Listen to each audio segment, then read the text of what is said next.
මහින්දගෙන් ප්‍රශ්න කිරීම් කරනවා. මහින්දගේ ප්‍රශ්න කිරීම් වලදී අහනවා එයාබස් ගනුදෙනුවේදී ඔබට මෙතරම් මුදලක් ලබා දුන්නු බව කපිල චන්ද්‍රසේන කියලා කෙනෙක් පවසනවා. මොකක්ද ඔබ ඒ ගැන පවසන්නේ? මහින්දගේ උත්තරය තමයි මට එහෙම දීලා නැහැ. හැබැයි ඔහු මේ පුද්ගලයා කියනවා දීලා තියෙනවා කියලා. ඉතින් මට කරන්න දෙයක් නැහැ. ඒක කපිල චන්ද්‍රසේනගෙන් අහන්න. මහින්ද උත්තර දෙනවා. මේ කතා වචන කීපය ඇතුලේ ඔබට තේරෙනවා ඇති අපි කොච්චරනම් ඉච්ඡා බංගත්වයට පත් විය යුතුද කියලා. ඒ කියන්නේ අද එයාබස් ගනුදෙනුවේදී මිලියන 2ක් ඇමරිකන් ඩොලර් සල්ලි ගත්තා කියලා කිව්වේ අපි නෙමෙයි බ්‍රිතාන්‍යය. නිකන් ෂැඩෝ කම්පැනි එකක් හදලා ඒ කම්පැනියෙන් සල්ලි අරගෙන ඒක මේ කපිල චන්ද්‍රසේනගේ වයිෆ්ගේ account එකට ට්‍රාන්ස්ෆර් වෙලා ඊට පස්සේ මේක බෙදාගත්තා කියන එක තමයි කතාව. ඒ වගේම තමයි මේ එයාබස් සම්බන්ධයෙන් උණු කැබිනට් මේ බෝඩ් ඩිසිෂන් එක ගන්න චමල් රාජපක්ෂගේ ගෙදර ඩිනර් එකක් වෙලාවේදී එච්චර තුච්ච විදිහට මේ රටේ මිලදී ගැනීම පටිපාටි අමුයේ උල්ලංඝනය කරලා තියෙනකොට උඹලා තවත් ඇවිල්ලා ලක්ෂ ගණන් මිනිස්සු එකතු කරගෙන ඇවිල්ලා අර තිස්ස කුට්ටි කියන හරකා මොකද්ද විජය කුමාරතුංගගේ සින්දුවකුත් කියනවා දඟගේ දඬුවම් සිව්මලෙන් යකෝ මේ රටේ අහිංසක මිනිස්සුන්ගේ සල්ලි මේවා. ඒ කියන්නේ මිලියන 2ක් හරි කොන්ත්‍රාත්තුවකට හරි එකක් දෙනවා කියන්නේ එකෙකුට ෆ්ලේවර් කරාට මේවා දෙන්නේ. ඇයි ඒක තේරෙන්නේ නැත්තේ? කපිල චන්ද්‍රසේන මැරෙන්නේ කපිල චන්ද්‍රසේන ආපහු වතාවක් තහවුරු කරා නම් මේ සල්ලි ටික ගියපු රාජපක්ෂලටම තමයි කියලා. මොකද්ද මෙතනින් එහාට වෙන කතාව? ලංකාවේ දේශපාලනය ගැන වෙන පොතපත කියවලා තේරුම් ගන්න අවශ්‍ය නැහැ. මේ සිද්ධ වෙමින් පවතින දේවල් හොඳින් දැම්ම තේරුම් ගන්න. කපිල චන්ද්‍රසේනට මිලියන 2ක සිද්ධිය සම්බන්ධයෙන් ගෝඨාභය රාජපක්ෂ කාලෙකින් අඩු පවරන්නේ.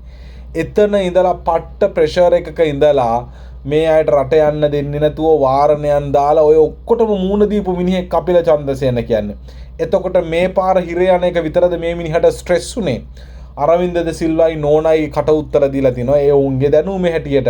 හැබැයි කපිල චන්ද්‍රසේන මේ ප්‍රශ්නේ හිටියේ මීට කලින් ඉඳලා මේකට දිගින් දිගට මූණ දීපු කෙනෙක්. ඒ මූණ දීපු මිනිස්සයා එකපාරටම ආයෙනම් ඇතුළට යන්න බෑ කියලා සියදි විනාසා ගන්න වෙන්නේ ඇයි කියලා නිකමට හිතන්නකෝ. එහෙම කරන්න ඕනේද කියලා හිතන්නකෝ. මෙයා කොච්චර කාලයක් මේ ප්‍රශ්නෙත් එක්ක සෆර් කරාද? මේක පළවෙනි වතාව නෙවෙයිනේ. ඒ නිසා අද වෙනකොට ඉතින් ඒක කපිල චන්ද්‍රසේනගෙන් අහන්න කියලා මහින්ද රාජපක්ෂ කියනකොට අපිට ආය වෙන කතා කරන්න දේවල් ඉතිරි වෙන්නේ නැහැ. හෙලිදරව් කරගන්න තියෙන මූලාශ්‍ර ඔක්කොම වැහිලා යනකොට රැකෙන්නේ අවසානයේදී මේවා උඩ ජීවත් වෙච්ච මිනිස්සු. ඒක තමයි මේ තියෙන ඛේදවාචකය. මේ විදිහටම තවත් බොහෝ දේවල් නිහඬ වීමට නියමිතයි. ඒ නිසා දැන්ම මතක තියාගන්න යුක්තිය ඉෂ්ට කර ගැනීමේ ක්‍රියාවලිය ලේසි පහසු වැඩක් නෙමෙයි සහ බිඳ වැටුණු කඳවුරුයයි අපි කියන ඒ වගේ බලය කොච්චරද කියලා නිකමට හරි හිතලා බලන්න. එහෙම බලාගෙන එනකොට බලය ලබා ගන්න පාස්කු බෝම්බ පිපිරුවා කියන එකත් අරුමයක් නොවේයි කියලා අපි මේක කාටවත් ඉලක්ක කරන්නේ නැහැ.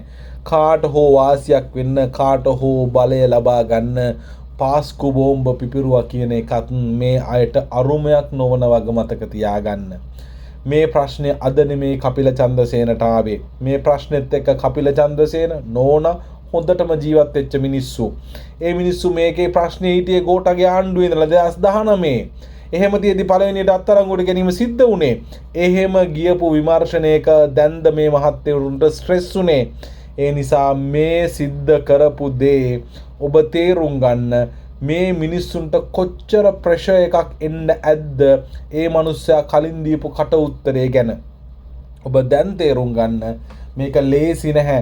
ජනවරමකින් පෙරළුවට මේක ඇතුලේ ඉන්න තමන්ට වාසි සහගත වෙන තුරු මේ ප්‍රශ්නේ ඇදන් යන තමන්ගේ වාසිය වෙනුවෙන් ජීවිත 100ක් උනත් බිල්ලට ගන්න ඉන්න පුළුවන් මිනිස්සු ඉන්නවා කියලා විතරක් මතක තියාගන්න. අපි හිතනවා මේ පරීක්ෂණ වලට අදාළව මේ සිදුවන සියද විනාසා ගැනීම පෙන්වන්නේ ලංකාවේ විමර්ශන යට ගහන ලස්සන ගේම් විදියටයි. අපි බලාපොරොත්තු වෙනවා මෙයා මීට වැඩිය බුද්ධිමත් විචක්ෂණශීලී විදියට විමර්ශන ක්‍රියාවලියක්. දැන් හොඳට තේරෙනවා මේවා කපිල චන්ද්‍රසේනගෙන් අහන්න. මිනිහා මැරිලා උත්තර දෙන්න කෙනෙක් නැහැ. ඔතෙන්ද තමයි මේ ගේම් එක ගේන්න ඕනේ උනේ. දැන්වත් තේරුම් ගන්න බලය අහිමි වුණාට ඒ කඳවුරු වලට පට්ට බලයක් ඇතුලේ තියෙනවා. හොරකමට, ජඩකමට, වංචාවට එකතු වෙච්ච එවුන් එකට ගහට පොත්තක් විදියට බැඳිලා ඉන්නවා මිසක උන් කවදාවත් ගැලවෙන්නේ නැහැ. හැබැයි අපි මේ සියල්ල යුක්තිය, නීතිය, සාධාරණත්වයෙන් විනාශ කරලා දැමිය යුතුමයි.